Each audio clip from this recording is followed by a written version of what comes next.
애굽 땅에서 인도하여 낸 줄을 알리라. 나는 그들의 하나님 여호와니라. 아멘. 겸손과 순종의 마음으로 오늘 이 말씀 함께 받도록 하겠습니다.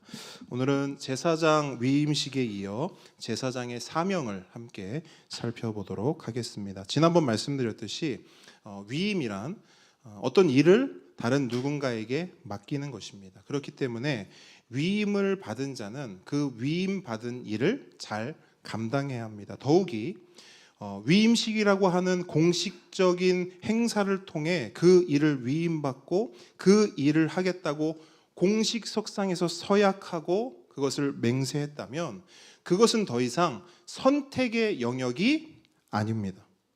반드시 감당해야 하고 행해야 할 의무의 영역이요, 더 나아가 사명의 영역인 것입니다. 그렇기 때문에 위임식을 마친 제사장들에게는 무엇이 부여가 된 것이냐면 사명이 부여가 된 것이에요. 그들이 살아가야 할 목표와 목적이 이 위임식을 통해서 부여된 것입니다.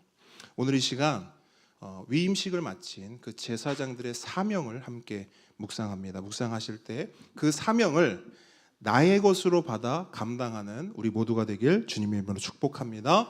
자, 말씀으로 들어갑니다. 제사장의 사명은 무엇인가? 제사장의 사명을 먼저 살펴볼 거예요. 오늘 본문에 나타난 제사장의 사명을 한 단어로 요약할 수 있습니다. 오늘 본문에 제사장의 사명은 이것이다라고 본문 전체가 이야기를 하고 있는데 그것을 한 단어로 요약할 수 있어요. 그 한 단어가 뭐냐면 바로 저를 따라합니다. 예배. 네, 여러분, 예배자, 제사장의 사명은 다른 어떤 것이 아니에요. 예배입니다. 오늘 본문 전체가 그것을 말씀하고 있어요. 하나님께서는 모든 제사장 위임식이 끝난 후에 진짜로 오늘 이 본문을 통해서 딱 이 말씀만 하시는 거예요. 제사장들이여 예배하라. 제사장들이여 예배자가 되어라. 그래서 오늘 본문의 소제목을 보게 되면 여러분 성경책 보셔서 소제목을 한번 보세요. 뭐라고 되어 있습니까? 그렇죠? 예, 매일 드릴 번제라고 오늘 본문의 소제목이 달려 있어요. 이걸 오늘날로 바꾸면 어떻게 바꿀 수 있냐면 매일 드릴 예배가 되는 거예요. 그죠? 매일 드릴 번제가 오늘날에는 매일 드릴 예배가 되는 거예요. 그러면 여러분 제사장의 사명이 뭐라고요? 예배. 그죠? 여긴 분명하시죠? 제사장의 사명은 예배입니다. 좀 더 구체적으로 네 글자로 표현을 해볼게요. 제사장의 사명은 뭐냐면 매일 예배입니다. 저를 따라합니다. 매일 예배. 한 번 더 따라합니다. 제사장의 사명은 매일 예배다. 그렇다면 그 매일 예배를 어떻게 드리는가, 그 사명을 어떻게 감당할 수 있는가, 그 내용이 38절로 42절의 내용이에요. 한 목소리로 한번 읽어보겠습니다. 시작. 내가 제단 위에 드릴 것은 이러하니라. 매일 1년 된 어린 양 2마리니 한 어린 양은 아침에 드리고 한 어린 양은 저녁 때에 드릴지며 한 어린 양의 고운 밀가루 10분의 1 에바와 찌은 기름 4분의 1 흰을 더하고 또 전제로 포도주 4분의 1 흰을 더할지며 한 어린 양은 저녁 때에 드리되 아침에 한 것처럼 소제와 전제를 그것과 함께 드려 향기로운 냄새가 되게 하여 여호와께 화제로 삼을지니 이는 너희가 대대로 여호와 앞 회막문에서 늘 드릴 번제라. 내가 거기서 너희와 만나고 내게 말하리라. 아멘. 자, 제사장이 매일 드릴 예배가 뭐냐? 오늘 본문은 뭐라고 얘기하냐면 번제다 말하고 있어요. 매일 아침 저녁으로 1년 된 어린 양 한 마리를 불로 태워서 드리는 거예요. 아침에 한 마리, 저녁에 한 마리. 그리고 그것과 더불어 고운 밀가루 1.8리터, 기름 0.9리터, 포도주 0.9리터도 함께 드려야 합니다. 그런데 오늘 본문에는 언급되지 않지만요, 레위기 말씀을 보게 되면 이 번제를 드리는 데 있어서 아주 중요한 규칙 하나가 있습니다. 아주 중요한 규칙 하나, 번제를 드리는 데 있어서. 그게 뭔지 한번 보도록 하겠습니다. 레위기 한번 가볼게요. 레위기 6장으로 갑니다. 번제를 드리는 데 있어서 아주 중요한 규칙이 무엇인가, 중요한 원리가 무엇인가 레위기에 구체적으로 언급하고 있어요. 레위기 6장 9절 말씀입니다. 레위기 6장 9절 말씀. 자, 한 목소리로 읽겠습니다. 시작. 아론과 그의 자손에게 명령하여 이르라. 번제의 규례는 이러하니라. 번제물은 아침까지 제단 위에 있는 석쇠 위에 두고 제단의 불이 그 위에서 꺼지지 않게 할 것이요. 아멘. 자, 번제의 중요한 규칙이 뭐냐? 한 단어로 요약할게요. 이것도 번제를 드리는 데 있어서 아주 중요한 규칙, 원리가 뭐냐? 연속성입니다. 연속성.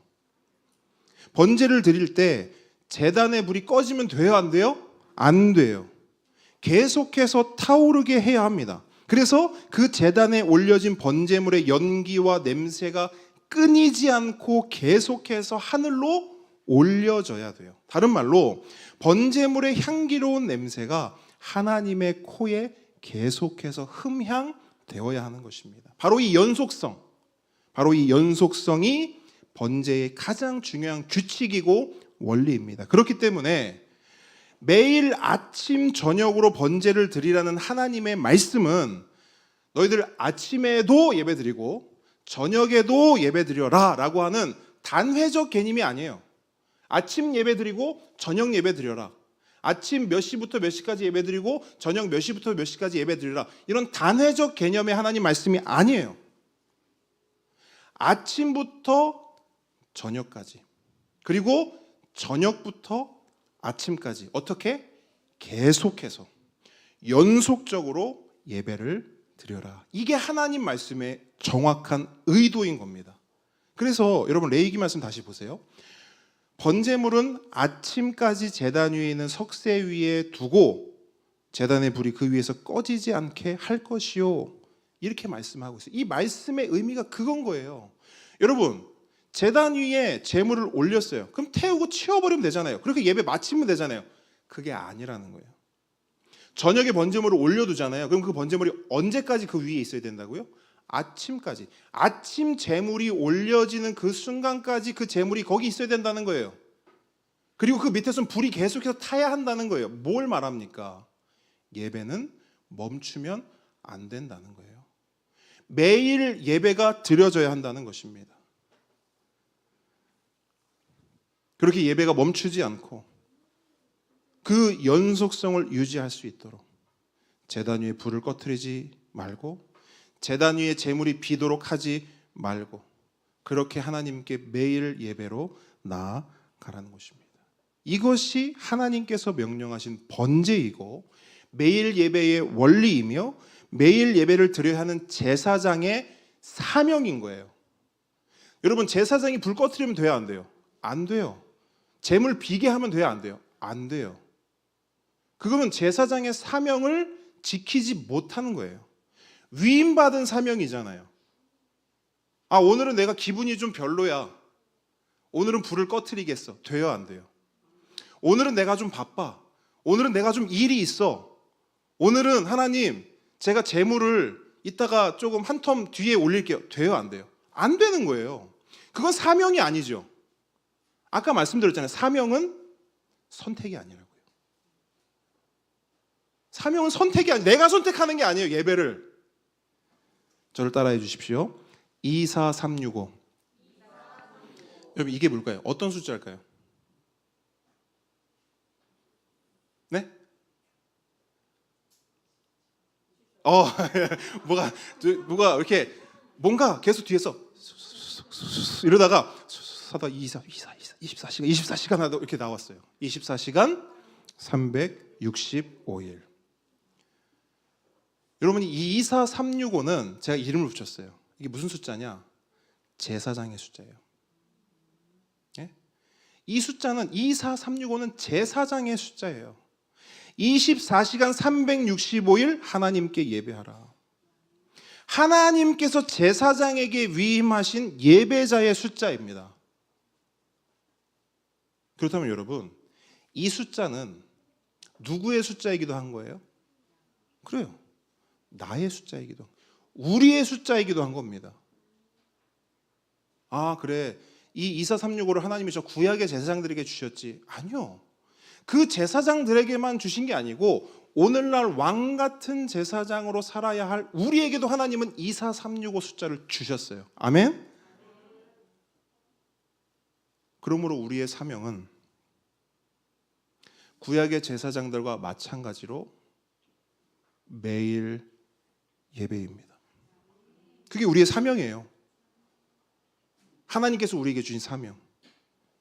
예배의 불을 꺼트리지 말아라. 우리 사명입니다. 그리고 그 불 위에 우리 몸을, 우리 삶을 온전히 들여 하나님 코에 향기로운 냄새가 끊이지 않게 하라. 이것 또한 우리의 사명인 줄 믿으시기 바랍니다. 그래서 바울 사도는 이렇게 외친 거예요. 너희 몸을 하나님이 기뻐하시는 거룩한 산 제물로 드리라. 언제 드리면 될까요? 주일만? 수요일에만? 거룩한 산 제물로 드리라. 여기에 괄호를 해놓고 이걸 넣었으면 좋겠어요. 24365. 너희의 삶을, 너희의 삶 전체를 거룩한 산 제물로 드리라. 언제? 24365. 이것이 너희가 드릴 영적 예배니라. 다른 말로 이것이 너희들의 사명이라. 함께 오늘 성도 여러분, 영적 예배자가 되십시오. 매일 예배자가 되십시오. 그렇게 하나님의 기쁨이 되고 영광이 되며 자랑거리가 되십시오. 그것이 우리들 한 사람 한 사람에게 주신 하나님의 사명입니다. 옆 사람을 축복합니다. 24365 이렇게 먼저 축복합니다. 24365 매일 예배자가 되십시오. 매일 예배자가 되십시오. 여러분, 우리의 축복과 다짐대로 한 사람도 빠짐없이 24365 매일 예배자가 되길 우리 주님의 이름으로 축복합니다. 그렇다면 우리 하나님께서는 그렇게 매일매일 순간순간을 예배자로, 제사장으로 그렇게 살아가는 자들에게 어떤 은혜의 선물을 주실까요? 본문 42절로 43절에 그 선물이 담겨 있습니다. 함께 읽습니다. 시작. 이는 너희가 대대로 여호와 회막문에서 늘 드릴 번제라. 내가 거기서 너희와 만나고 내게 말하리라. 내가 거기서 이스라엘 자손을 만나리니 내 영광으로 말미암아 회막이 거룩하게 될지라. 아멘. 아멘. 여러분, 이 본문에 나타난 하나님의 선물은 크게 세 가지입니다. 먼저 첫째, 어떤 선물이냐? 만남의 선물입니다. 만남의 선물. 하나님께서는요, 하나님께 예배하는 자를 만나 주시겠다 약속하세요. 여러분, 이 짧은 두 구절의 말씀 안에 너희를 만나 주겠다 몇 번 나와요? 두 번이나 나와요. 두 번이나 반복되고 있어요. 무슨 의미예요? 진짜 만나 주시겠다는 거죠. 여러분, 우리가 영화나 드라마를 보게 되면 유명한 사람을 만나기 위해, 유력한 자를 만나기 위해 반드시 통과해야 하는 질문이 있습니다. 뭡니까? 어떤 유명한 사람, 어떤 유력한 사람 지금 만나야 돼. 근데 그 사람을 만나기 위해서 이 질문을 통과해야 돼요. 그렇죠. 정확합니다. 딱 가면 이렇게 말하죠. 약속하고 오셨습니까? 그죠? 약속하고 오셨습니까? 만약 약속이 안 돼 있어요. 그럼 만날 수 있을까요? 없을까요? 없어요. 근데 억지로라도 만나면 어떻게 되죠? 여기서 이러시면 안 됩니다 하면서 경비가, 세큐리티가 양쪽 팔을 딱 잡아서 들어 올려서 끌고 나가죠. 그리고 패대기 치죠. 여러분, 유명한 사람 한 명 만나는 것도 이렇게 어려운데 하나님을 만나는 일은 어떨까요? 어려운 걸 넘어서 사실은 성경이 우리에게 말하는 거, 우리가 하나님을 만나는 것은 성경은 뭐라고 얘기하냐면 불가능이라고 말해요. 불가능. 하지만 우리 하나님은 그 불가능을 가능케 해주셨습니다. 약속해 주셨어요. 내가 거기서 너희와 만나리라. 근데 여러분 잘 보세요. 거기가 어디예요? 내가 거기서 말하고 있어요. 그 거기가 어디죠? 네? 회막. 그 회막에서 뭐가 이루어지고 있어요? 번제, 예배가 이루어지고 있죠. 그럼 내가 거기서 너를 만나겠다라는 말은 다른 말로 뭐예요? 내가 나를 예배하는 그곳에서 너희와 만나리라. 여기서 너희는 누구예요? 예배자들이죠. 그렇죠? 예배자들이고 제사장들이고 사명자들이죠. 내가 나를 예배하는 그 자리에서 나를 예배하기 위해 나오는 모든 자를 어떻게 하시겠다? 반드시 만나 주시겠다. 이것이 하나님의 변치 않는 약속입니다. 그리고 이 약속은 매일매일 순간순간을 예배자로 제사장으로 살아가는 자들에게 주어지는 하나님의 선물입니다. 선물이에요. 우리가 받아 누려야 할 선물입니다. 함께 오는 성도 여러분, 이 선물을 받아 누리는 저와 여러분 되길 축복합니다. 약속된 시간에만 예배자가 되지 마시고, 잘 생각해 보세요, 여러분. 지금 우리가 이렇게 모였잖아요. 우리는 이거는 우리 서로의 약속이잖아요, 그죠? 우리 간의 약속이에요. 동시에 뭐의 약속이에요? 하나님과 우리의 약속이죠. 맞죠? 중요합니다. 중요해요. 우리 사이의 약속이기도 하나님과의 약속이기 때문에 너무나 중요해요. 그런데 여러분, 요걸 넘어서셔야 돼요. 약속된 시간에만 만나는 건 일적인 관계예요. 그렇잖아요. 가족은 약속하고 만납니까? 우리 아들, 딸이 아빠 저기 이따 오후에 한 4시 정도에 시간 빼주시면 그때 좀 뵐 수 있을까요? 그렇게 하지 않잖아요. 그렇게 하는 거는 업무적인 관계나 그렇게 하는 거라고요. 근데 우리는 그걸 넘어서야 돼요. 그래서 약속된 시간에만 예배자가 되려고 하지 마십시오. 이거 잘 이해하셔야 돼요. 이게 무슨 말인지를. 약속하지 않은 시간에도 예배자가 되십시오. 무슨 말이냐면 우리 삶의 순간순간 매일매일을 우리가 어디에 있든 무엇을 하든 그 자리에서 하나님을 찾고 부르고 찬양하고 예배하라는 것입니다. 그러면 그곳에 어떤 일이 일어나냐면 하나님이 우리를 만나 주신다는 거예요. 그게 하나님의 약속이에요. 선물이에요. 그래서 예레미야 선지자가 이렇게 말했어요. 예레미야 29장 13절 보니까 너희가 전심으로 나를 찾고 찾으면 나를 만나리라. 이것도 하나님의 약속이에요. 우리가 어디에 있든 무엇을 하든 하나님을 찾으면 하나님 우리를 만나 주시니. 여러분 경험해 보셨잖아요. 너무 힘들어요. 그래서 집에 한켠에 앉았어요. 앉기도 힘들어서 무릎을 꿇고 엎드렸어요. 그리고 고백해요. 하나님. 그러면 어떤 일이 일어나는가? 하나님이 만나 주시겠다는 거예요. 더 정확한 표현은 뭔지 아세요?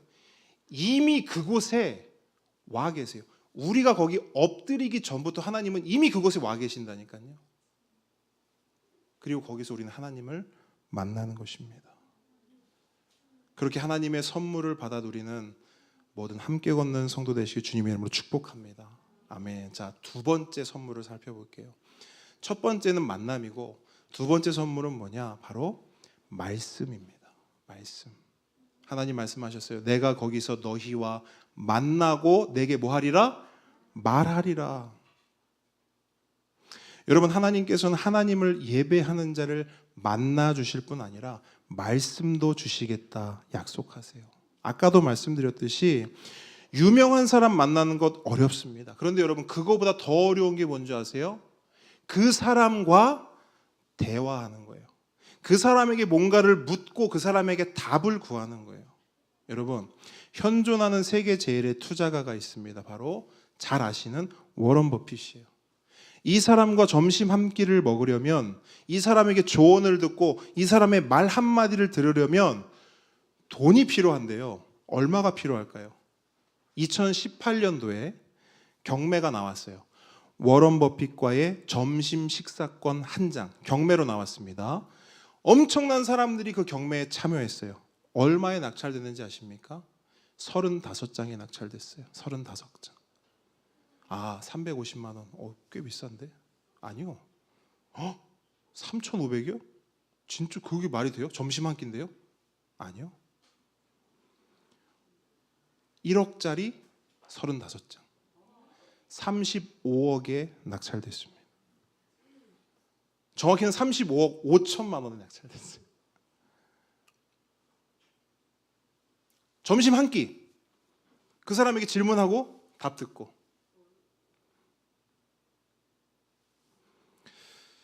여러분, 그렇게 35억을 내고 워런 버핏을 만났어요. 그러면 그 워런 버핏을 만난 사람, 그 낙찰 받은 사람은 뭘 물어볼까요? 그리고 워런 버핏은 그 사람에게 어떤 말, 어떤 답을 줄 수 있을까요? 제가 생각해 봤거든요. 근데 기껏해야 이런 거예요. 어디다가 투자를 해야 돈을 벌 수 있나요? 또는 조금 본질적으로 이 주식 투자를 워런 버핏 선생님처럼 잘 하려면 뭘 좀 체크를 해야 됩니까? 뭐를 좀 배워야 합니까? 이런 걸 물어볼 수도 있겠죠. 아니, 그 사람한테 이런 질문을 하진 않을 거잖아요. 워런 버핏 선생님, 이 세상의 처음과 끝은 무엇입니까? 말씀해 주십시오. 이런 거 질문할까요? 아니요. 워런 버핏 선생님, 영생을 하려면 어떻게 해야 합니까? 구원을 받으려면, 이 죄를 해결하려면 어떻게 합니까? 이런 거 물어볼까요? 안 물어보겠죠. 설령 물어본다 한들 그 워런 버핏이 뭐라고 대답할 것 같습니까? 좀 분명해요. 이렇게 대답할 것 같아요. 저도 잘 모르는데요.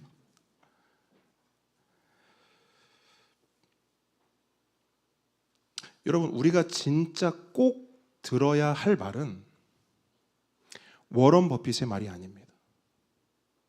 너무 멀게 느껴지시죠? 우리나라로 돌아올게요. 우리가 꼭 들어야 할, 우리가 진짜 들어야 할 말은 백종원 씨의 말이 아니에요. 오은영 박사의 말도 아닙니다. 우리가 진짜 꼭 들어야 하는, 반드시 들어야 하는 말은 하나님의 말씀입니다. 왜요? 거기에 생명이 있기 때문입니다. 거기에 구원이 있기 때문이에요. 그 말씀만이 우리를 살리고 우리를 변화시키기 때문입니다. 뿐만 아니라 하나님의 말씀에는 우리의 모든 문제, 가정의 문제, 자녀의 문제, 재정의 문제, 관계의 문제, 그 모든 문제의 답이 그 하나님 말씀 안에 있기 때문입니다. 진짜 그래요. 우리의 삶의 전반이 하나님 말씀으로부터 비롯돼요. 그래서 예수님이 뭐라고 말씀하셨습니까? 마태복음 4장 4절. 사람이 떡으로만 살 것이 아니요 하나님의 입으로부터 나오는 모든 말씀으로 살 것이라. 아멘. 여러분, 이 말씀 너무나 유명한 말씀이잖아요. 근데 여러분, 예수님이 이 말씀을 하실 때 이 말씀이 출처가 어디입니까? 예수님이 그냥 하신 말씀이에요? 아니에요. 이 말씀은 신명기에 기록된 말씀이에요. 그럼 신명기는 뭐예요? 출애굽기한 이스라엘 백성이 광야를 살아갈 때의 상황이 신명기에 담겨 있는 거잖아요. 그러니까 예수님의 이 말씀, 사람이 떡으로만 살지 않고 하나님 입에서 나오는 말씀으로 산다. 이 말씀의 배경은 뭐예요? 광야인 거예요. 이스라엘 백성이 출애굽하여 광야에서 40년을 살아갈 때를 배경으로 두고 이 말씀이 나온 거란 말이에요. 생각해 보세요. 이스라엘 백성이 광야에서 40년을 살았잖아요. 우리 잘 알아요. 뭐 먹고 살았죠? 네, 만나 먹고 살았어요.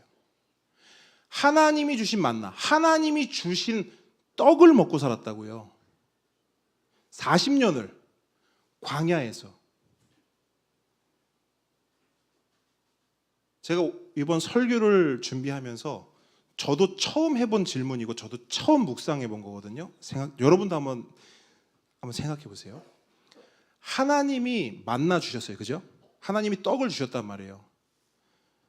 하나님은 그 떡을 어디서 났을까요?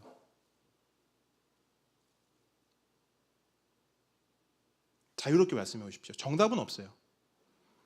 하나님은 그 떡을 어디서 났을까요? 우리 보배들, 하나님이 이스라엘 백성들에게 매일매일 하늘에서 떡을 내려주셨는데 그 떡 어디서 나셨을까요? 하나님 집에서 좋아요. 확실히 우리 아이들이 순수해. 우리 어른들은 생각을 하는 거야. 이게 잘못 말하면 목사님 약간 꼬투리 잡을 거야. 아니 진짜 여러분, 하나님이 이 떡 어디서 나셨을까요? 저도 처음 해본 질문이라니까요. 와, 근데 하나님이 지혜를 딱 주셨어요. 하나님, 저도 진짜 궁금하네요. 예수님이 이 말씀을 하셨는데, 그리고 이 말씀은 신명기를 배경으로 한 말씀인데, 하나님 이 떡 어디서 나셨어요? 애굽의 떡방앗간을 돌렸나? 배달의 민족이 있었던 거 아니고. 요새 은서가 맨날 배달의 민족 주문 맨날 이거 하는데, 배달의 민족이 있었던 것도 아닌데 이 떡을 매일 어떻게 그렇게 백성들에게 줄 수 있었을까? 하나님이 이런 지혜를 주시더라고요. 내가 이 세상을 뭘로 창조했니? 그죠? 저는 우와, 맞네. 그냥 어렸을 때부터 성경의 모든 이야기가 진짜다 믿었기 때문에 대수롭지 않게 생각했거든요. 떡을 뭐 주셨기, 그냥 떡을 주셨다만 알았지 그 떡이 어디서 났는지를 생각을 안 해본 거예요. 근데 하나님이 지혜 주시길, 내가 세상을 뭘로 창조했니? 말씀으로요. 하나님이 말씀하시되 빛이 있으라 하시니 뭐가 있었어요? 빛이 있었고. 동일한 관점에서 하나님의 주신 만나를 보는 거예요. 하나님이 말씀하시되 떡이 있으라 하시니 뭐가 있는 거예요? 전 소름이 확 돋았어요. 여러분, 빛도 하나님의 창조물이에요. 떡은요, 만나는요, 마찬가지로 하나님 창조물이에요. 여러분 지금 만나 있어요? 없어요. 만나는 그때만 있었어요. 이스라엘 백성이 가나안에 들어가자마자 어떻게 되죠? 만나가 그쳤어요. 만나가 어떻게 생겼는지 몰라요. 그냥 성경의 기록으로만 유추할 수 있을 뿐이에요. 그러니까 무슨 말이냐면 만나도 이 세상에 존재하지 않았던 어떤 물질이었다라는 거예요. 그렇기 때문에 그 물질은 방앗간이 있다고 만들어낼 수 있는 게 아니에요. 만들어낸다 한들 그걸 이스라엘 백성 전체에게 매일 아침마다 어떻게 배송을 해주냐고요.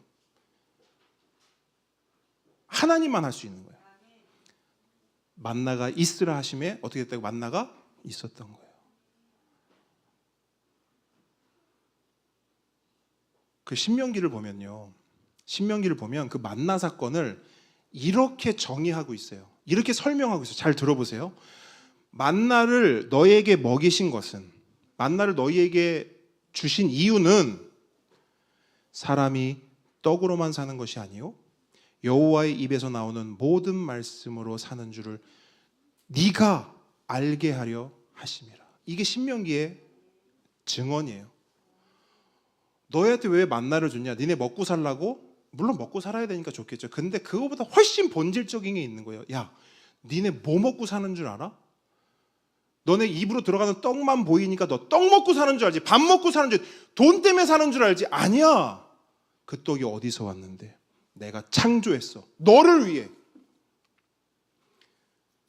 뭘로 창조하셨어요? 말씀으로. 그러면 결국엔 우린 뭘 먹고 사는 거예요? 떡 먹고 사는 게 아니고 우린 말씀 먹고 사는 거예요. 맞아요? 하나님이 말씀하셔야 우리가 사는 거예요. 하나님이 떡을 주셔야 살고 돈을 주셔야 살고 우리 삶을 인도해 주셔야 우리가 사는 거라고요. 내가 노력하고 내가 발버둥 쳐서 사는 게 아니고 내 돈 벌어서 내가 잘 먹고 산다? 그거 아니라는 걸 알게 하시려고 이스라엘 백성을 40년을 광야로 돌리시면서 만나를 먹이신 거예요. 매일. 그러면 이스라엘 백성들은 그 떡을 먹으면서 뭘 생각해야 될까요? 와, 이거 떡 맛있다. 야, 이 떡 먹으니까 배부르네. 떡이 더 많았으면 좋겠네. 오늘날로 바뀌면, 야, 돈 있으니까 좋은데? 야, 돈 있으니까 내가 갖고 싶은 것도 갖고 먹고 싶은 것도 먹고, 야, 이 돈이 좀 더 있었으면 좋겠는데? 이거 돈만 좀 더 있으면 내가 조금 더 잘 살 수 있겠는데? 그 착각하지 말라는 거예요. 그거 하지 말라는 거예요. 네 손에 들린 그 떡, 내가 말씀하여 너에게 준 거야. 그러면 이스라엘 백성들은 뭘 생각해야 되냐면 떡을 먹을 때마다 야, 이거 하나님이 주신 거지. 이게 하나님이 말씀으로 명령하셔서 나를 위해 창조하신 거지.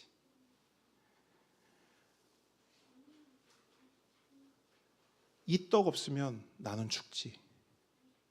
이 말씀 없으면 나는 죽지. 하나님이 나 살려주지 않으면, 하나님이 나 놔버리시면 나 살 수 없지. 매일 떡을 먹으면서 그 고백이 나와야 했던 겁니다. 그게 만나를 주신 이유고, 우리가 매일매일 먹고 사는 그 밥을 주신 이유예요. 밥 먹을 때 왜 기도합니까? 그 고백하는 거예요. 하나님, 이 밥 하나님이 주셨습니다. 이거 먹고 내가 삽니다. 입으로는 밥이 들어가지만 하나님, 사실은 내가 하나님 말씀을 먹고 사는 것입니다. 여러분, 하나님 말씀은 죽은 활자가 아니에요. 하나님 말씀은 살아있고 활력이 있는 줄 믿습니다. 그래서 하나님 말씀은 생명의 말씀이라 칭하는 것이고 능력의 말씀이라 칭하는 거예요. 근데 여러분, 놀랍게도요, 그 생명의 말씀, 능력의 말씀이요, 어디 있어요? 우리 손에 들려 있어요. 우리에게 있다고요. 이게 어디 다른 데 있는 게 아니고 우리에게 있다고요. 하나님은 이미 우리에게 이 선물, 이 말씀을 이미 선물로 주셨어요. 그리고 놀랍게도 우리는 언제든지 이 선물을 열어 읽어 누릴 수 있습니다. 아멘이십니까? 그런데 여러분, 더 놀라운 사실이 있어요. 우리는 언제든지 열어서 하나님의 이 선물을 누릴 수 있어요. 이게 너무 놀라운 일이죠. 더 놀라운 일이 있습니다. 뭔지 아세요? 언제든지 누릴 수 있는 선물을 열지를 않아요. 누리질 않습니다. 그게 가장 놀라운 일이에요.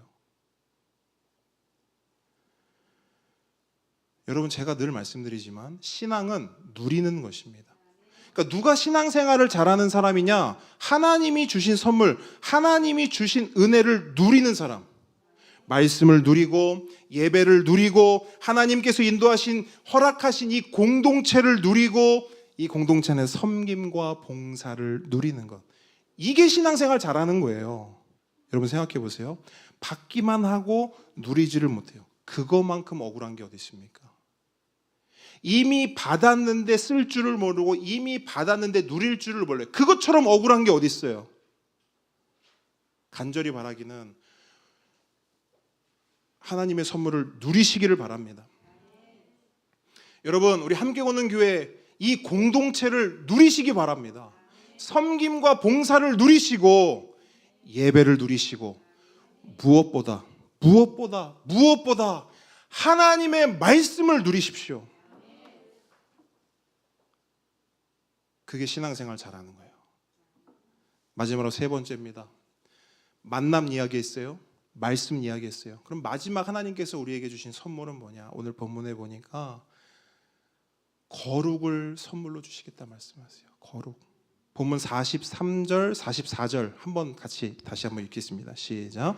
내가 거기서 이스라엘 자손을 만나리니 내 영광으로 말미암아 회막이 거룩하게 될지라. 내가 그 회막과 제단을 거룩하게 하며 아론과 그의 아들들도 거룩하게 하여 내게 제사장 직분을 행하게 하며. 아멘.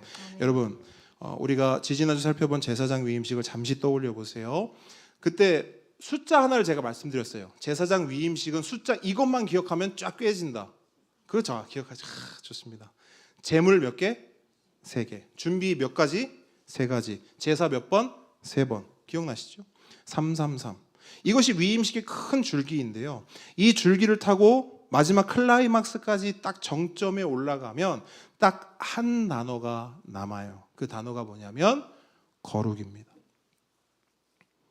제사장 위임식의 결론은 거룩이에요. 그래서 제사장 위임식의 목적이 뭐냐라고 물으면 거룩이다라고 대답할 수 있습니다. 이렇듯 제사장의 첫 시작은 거룩입니다. 다른 말로 거룩하지 않으면 제사장이 될 수 있다 없다? 없다. 그러면 여러분 이제 제사장 위임식을 마쳤어요. 위임식을 마친 이후에는 어떨까요? 이제 제사장이 됐으니까 거룩과 상관없는 삶을 살아도 될까요? 아니죠. 거룩하지 않으면 제사장이 될 수 없듯이 거룩하지 않으면 제사장으로 살 수 없습니다. 레위기를 보면 실제로 그 일이 일어났어요. 제사장 위임을 받은 아론의 아들들이 하나님께 제사를 드리는데, 예배를 드리는데 하나님의 말씀대로 제사 드리지 않고 자기들 마음대로, 자기들 편한 대로, 자기들 입맛에 맞는 대로 제사를 드렸어요. 그렇게 예배를 드렸습니다. 그랬더니 어떻게 됐습니까? 하나님의 불이 그들을 삼켜버렸어요. 제사장으로 위임을 받았어도 거룩을 저버리니까 제사장으로 섬길 수가 없는 거예요. 사무엘상에도 비슷한 사건이 기록되고 있습니다. 이번엔 엘리 제사장의 아들들이에요. 그들도 위임식을 통해 제사장으로 위임받았습니다. 그런데 그들은 제사장으로서 해서는 안 될 일을 했어요. 성경은 그들을 뭐라고 평가하냐면 사무엘상 2장 12절, 엘리의 아들들은 행실이 나빠 여호와를 알지 못하더라. 2장 17절, 이 소년들의 죄가 여호와 앞에 심히 크면 그들이 여호와의 제사를 멸시함이었더라. 결론이 뭐예요? 거룩하지 않았다라는 거예요. 제사도 지들 맘대로, 삶도 지들 맘대로. 그 삶의 정점이, 그 삶이 어떻게까지 타락을 했는가, 정점이 뭐냐면 회막문 앞에서 수정도는 여인들이 있단 말이에요. 근데 제사 드리다 말고 그 여인들을 회막 안으로 끌어들여서 거기서 부정한 관계를 맺는 거예요. 엉망진창이 된 겁니다. 결국 어떻게 돼요? 그 두 아들도 하나님의 저주를 받아 죽임을 당하게 됩니다. 여러분, 누가 제사장입니까? 제사장 옷만 입으면 제사장이에요? 아니에요. 제사장으로 위임하노라, 제사장 직분만 받으면 제사장이에요? 아니요. 성경은 그렇게 말씀하지 않아요. 그것은 외적인 표식일 뿐이에요. 그러면 성경이 말하는 제사장은 누군지 아세요? 거룩한 자가 제사장이에요. 아멘. 성경은 분명히 말해요. 옷 입었다고 제사장 아니다. 직분 달았다고 제사장 아니다. 거룩한 자가 제사장이다. 그렇다면 그 거룩은 어디서 오는 겁니까? 이게 중요해요. 제사장으로 살려면 거룩해야 돼요. 우리도 제사장으로 살려면 우리 거룩해야 되거든요. 그러면 우리에게 있어서도 매우 중요한 질문이에요. 목사님, 그럼 그 거룩은 어디 있습니까? 그 거룩은 어디에서 오나요? 말씀. 조금 더 가보세요. 그 답이요, 사실 굉장히 분명하고 선명하게 오늘 본문에 나타나 있어요. 다시 한번 읽어볼까요? 43절, 44절. 이 질문을 가지고 읽으셔야 되는 거예요. 거룩은 어디에서 오는가? 시작. 내가 거기서 이스라엘 자손을 만나리니 내 영광으로 말미암아 회막이 거룩하게 될지라. 내가 그 회막과 제단을 거룩하게 하며 아론과 그의 아들들도 거룩하게 하여 내게 제사장 직분을 행하게 하며. 아멘. 여러분, 거룩의 출처가 어디예요? 네, 하나님이에요. 거룩은 어디서부터 옵니까? 하나님으로부터 옵니다. 거룩은 누구의 것입니까? 하나님의 것입니다. 말하잖아요. 내 영광으로 말미암아 거룩하게 될지라. 내가 아론과 그의 아들들도 거룩하게 할 것이라. 누가 거룩을 주시는 거예요? 하나님이 주신 거예요. 내가 준다. 거룩은 나의 것이다. 거룩의 출처는 나다. 여러분 분명히 기억하십시오. 거룩은, 자 따라합니다. 거룩은 내가 만들 수 있는 게 아니다. 근데 여러분 진짜로 잘 생각해 보세요. 우리는 어떻게 생각했어요? 거룩은 내가 만드는 거라고 생각했어요. 내가 이렇게 살면 거룩해질 거야.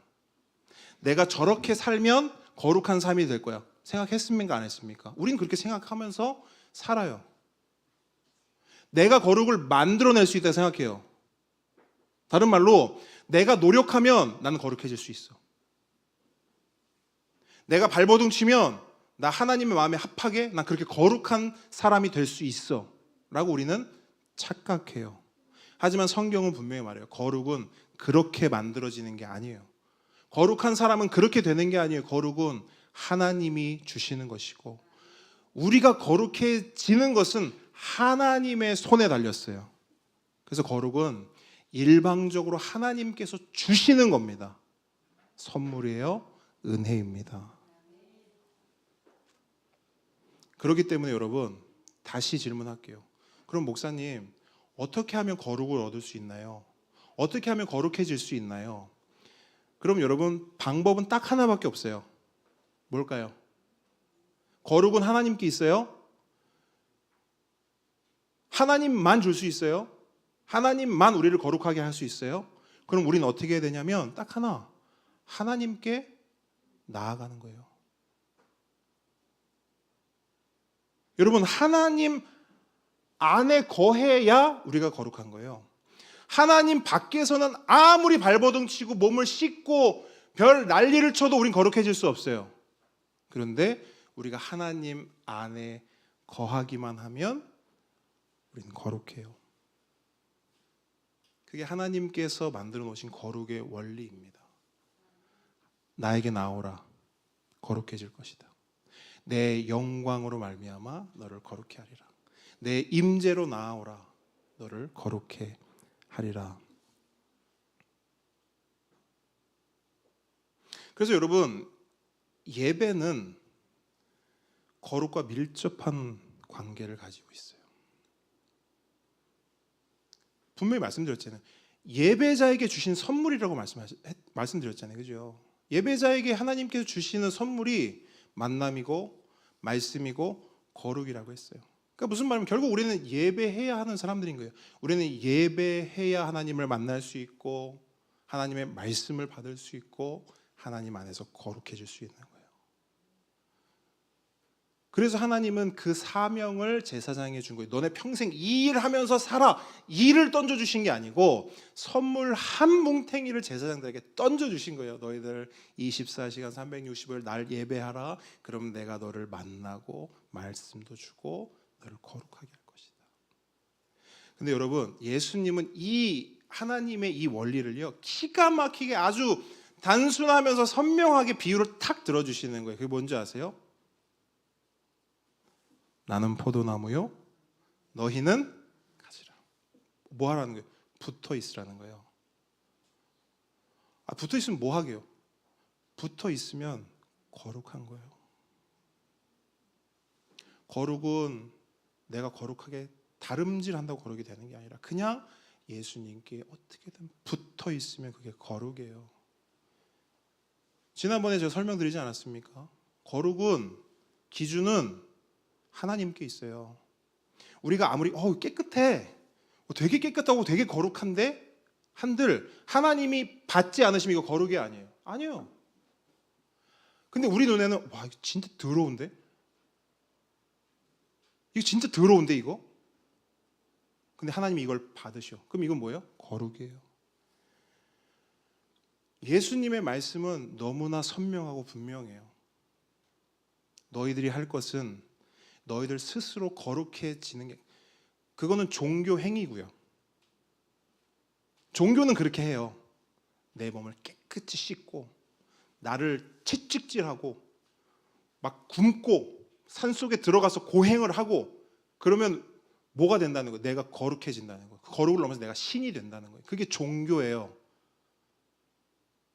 근데 우리가 믿는 기독교 신앙은 그런 종교가 아닙니다. 내가 하는 게 아니에요. 이미 하나님이 다 하셨고 이미 예수님이 다 하셨고 우리는 거기에 붙어 있는 거예요. 그게 우리가 하는 신앙생활이에요.